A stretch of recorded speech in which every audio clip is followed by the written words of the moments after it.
એક પણ ગોળી ચલાવ્યા વિના ભારતે આર્થિક મોરચે પાકિસ્તાનને ઘૂંટણીએ પાડી દીધું છે. સૈનિકોનો જમાવડો, શેરબજારમાં કડાકો અને IMF લોન પરના સંકટને કારણે પાડોશી દેશ બરબાદ થવાના આરે આવી ગયો છે.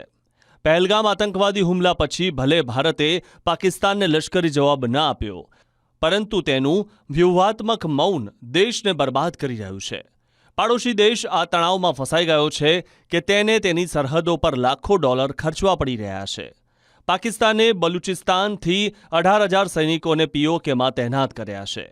આ લશ્કરી હિલચાલથી પાકિસ્તાનને દરરોજ $1.5 થી $3.2 મિલિયનનો વધારાનો ખર્ચ થઈ રહ્યો છે, જે તેના પહેલેથી જ મુશ્કેલીમાં મુકાયેલા બજેટને ભારે નુકસાન પહોંચાડી રહ્યું છે.